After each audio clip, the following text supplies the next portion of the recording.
પુસ્તક પ્રેમનો પર્વ માતા વચ્ચે બાળક વચ્ચે ચંગલેશ્વર સોસાયટીમાં ઉત્સાહભેર યોજાયો કાર્યક્રમ યુથ ડેવલપમેન્ટ ભુજ દ્વારા આયોજિત માતા વચ્ચે બાળક વચ્ચે પુસ્તકની સમીક્ષાનો બીજો મણકો ચંગલેશ્વર સોસાયટી મધ્યે સંગીતાબેન રાજપૂતના ઘેર યોજવામાં આવ્યો હતો, જેમાં કુલ 12 મહિલાઓએ ભાગ લીધો હતો। 30થી વધારે મહિલા હાજર રહેલ હતા।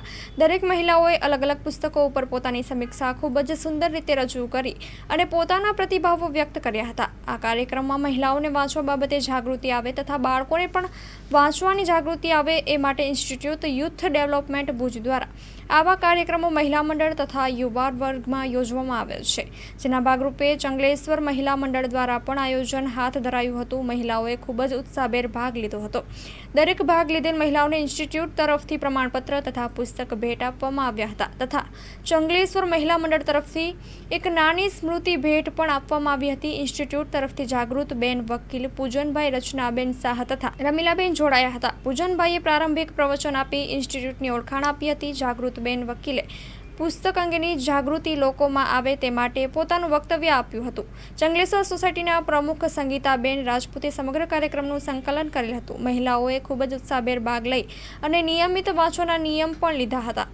રચનાબેને પણ મહિલાઓને બળ પૂરું પાડતું વક્તવ્ય આપી અને મહિલાઓને આગળ વધવા માટે ઉત્સાહ વધાર્યો હતો। બહોળી સંખ્યામાં મહિલાઓએ હાજર રહી અને કાર્યક્રમ માણ્યો હતો। સંગીતાબેન રાજપૂતે ઇન્સ્ટિટ્યૂટ ઓફ ડેવલપમેન્ટ ભુજના સમગ્ર કાર્યકર્તાઓને એક સ્મૃતિ ભેટ આપી આભાર વ્યક્ત કર્યો હતો। સ્ટોરી રિપોર્ટ બાય દર્શન મહેતા, ભુજ। સૌને નમસ્કાર।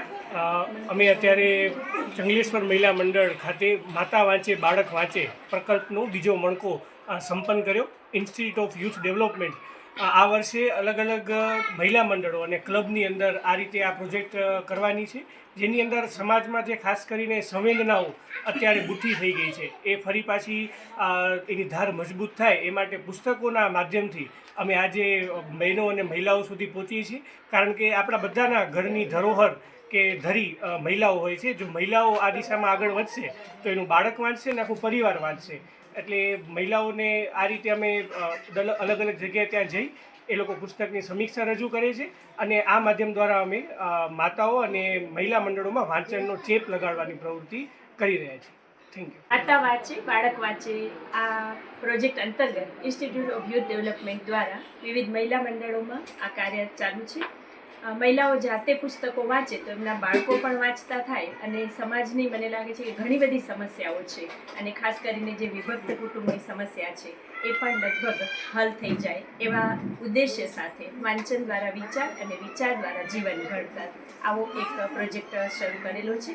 અને આ પ્રોજેક્ટમાં જે મહિલાઓ આ પ્રોજેક્ટ રજૂ કરે છે, મતલબ કે પુસ્તક સમીક્ષા રજૂ કરે છે, પ્રોજેક્ટમાં ભાગ લેનાર તમામ મહિલાઓને એક પ્રમાણપત્ર અને એક પુસ્તક ઇન્સ્ટિટ્યૂટ ઓફ યુથ ડેવલપમેન્ટ તરફથી ભેટ આપવામાં આવે છે। નમસ્કાર, મારું નામ રચના શાહ છે।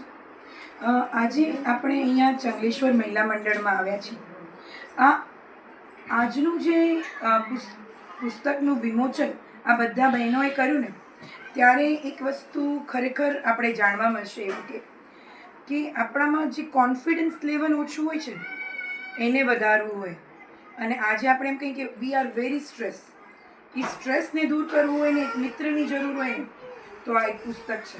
અને આજનું જે વિશ્વ છે જે મોબાઈલના સ્ક્રોલિંગમાં પોતાનું ટાઈમ બહુ સ્પેન્ડ કરે છે અને એમાંથી બહુ જ ઓછું જ્ઞાન મેળવે છે અને જ્ઞાનથી આપણે બહુ દૂર જઈએ છીએ, તો એ જ્ઞાન પાસે પાછું જવું તો આ જે પ્રોજેક્ટ છે માતા વાંચે બાળક વાંચે એ સાર્થક થઈ શકશે। અને એનામાં જે વિવિધ પુસ્તકોનું વાંચન બધી બહેનો કરે છે એને પ્રોત્સાહન પૂરું આપવા માટે સ્વર્ગીય પ્રદીપભાઈ છાયા તરફથી એ બધાને સહયોગ મળ્યો છે સર્ટિફિકેટ દ્વારા। એમનો અમે ખૂબ ખૂબ આભાર માનશું। અને ખરેખર પુસ્તક વાંચવાથી તમારા જીવનમાં ઘણું બધું પરિવર્તન આવે છે અને પરિવર્તન લાવવું અગત્યનું છે। એટલા માટે આ કાર્યને તમે લોકો બી સામેલ થાઓ। વિવિધ મહિલા મંડળોને બી અમે અહીંયાથી આહ્વાન કરીએ છીએ કે તમને પણ આ કાર્યક્રમમાં સામેલ થવું હોય તો તમે અમારો સંપર્ક કરી શકો છો અને આ યજ્ઞમાં એક આહુતિ આપી શકો। માં motor driving, safe and sure driving. Driving એ શોખ સાથે આપની મોટી જવાબદારી પણ છે. અમારા ઇન્સ્ટ્રક્ટર દ્વારા સચોટ અને સરળ માર્ગદર્શન. આપની રોજની તાલીમની માહિતી મેળવીને શું અધુરાશ છે તેના ઉપર પૂરું ફોકસ કરાય છે.